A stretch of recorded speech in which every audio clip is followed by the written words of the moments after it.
My name is Pekka Kuusisto, and I consider myself a musician. My family are completely musical.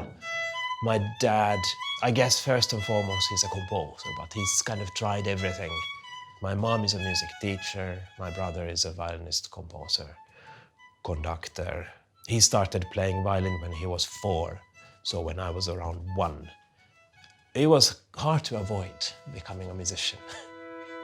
And I'm happy I didn't succeed in avoiding it.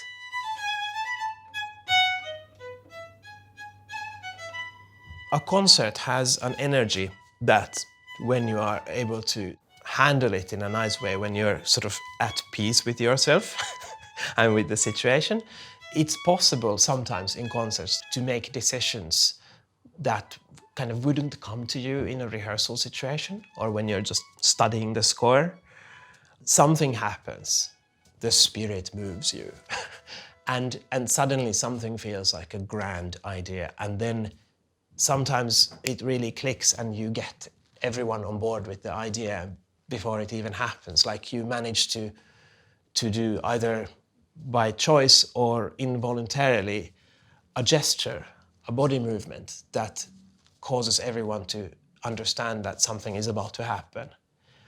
And the more you know the people you play with, the further you can take the situation. If you listen to great jazz groups or great traditional music groups that have played together for decades, you hear it instantly.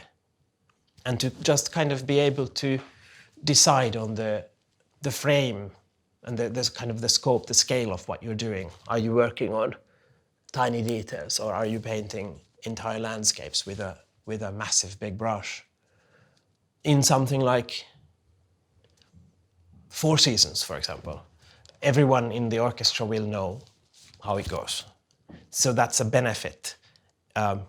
In some situations, it can be a bit of a curse as well, because if you've played it 1,000 times, it might be more difficult to look at it with fresh ears.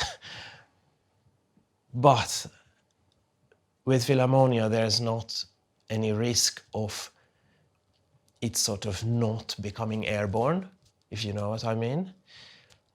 At the time of this interview, I don't know exactly the personnel of the orchestra who are going to be there, but I know certain people might be there, and I know that there might be a little wink here and there. I know my friend Ale is going to play Continuo on a sittern, and there's going to be a lot of giving and taking of ideas. I think there might be some things that may seem a little bit criminal at first to us when we're rehearsing it, but I suppose it's just about seeing the big picture of the performance and deciding what fits in and what doesn't, and leaving, not agreeing, not sort of designing the performance too much, just designing the language of the performance and then stretching it as much as it feels like it needs to be stretched.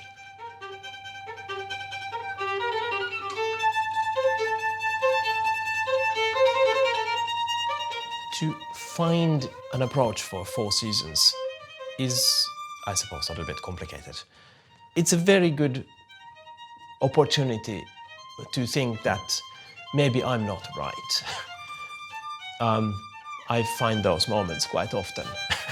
But it's very easy to have a super strong view about how it should be done. Yeah, this is not in a museum. This is like super active, explosive, aggressive music. Sometimes it needs to be exactly that.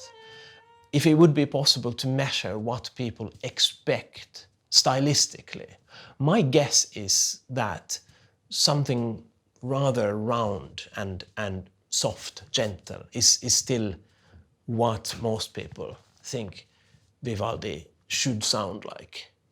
And who am I to say that's wrong? Then again, I can only play it convincingly the way I think and feel it. I try to do my homework relating to the historically informed performance movement. I try to think, would Vivaldi want me to try to imitate what they did back then? Probably not. Would he appreciate me playing with not gut strings on my violin? Who knows? Would he ever expect it to be played in Royal Festival Hall for a couple of thousand people? Certainly not.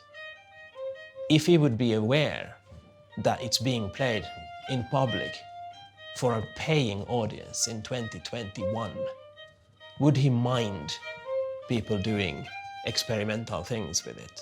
I'm pretty sure he would be fine.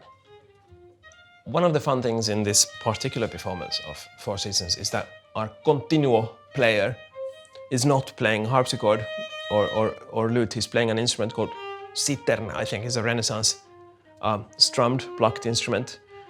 And he comes from a traditional music point of view.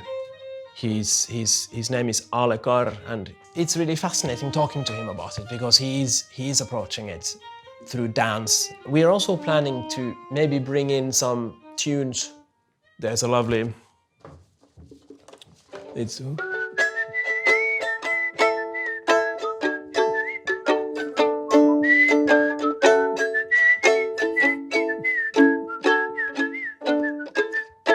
This is a Swedish triplet polska from Åre, and Åre is a beautiful mountain range which happens to be, I think, the most popular ski resort in Sweden. So maybe that we could bring that in somewhere before the winter concerto starts, or maybe before the second movement of winter, because in the second movement you're sort of sitting by the fireplace. It's like a Vivaldi's after ski movement. And there's Ol kaunis kesäilta, kun Laaksossa kävelin. Ol kaunis kesäilta could be one. It's a Finnish song about just it being a beautiful summer evening. Maybe we'll do something like that. Look a little bit in the Nordic traditional music resource and see if we could find something that we could bring in that Vivaldi would like. We'll see.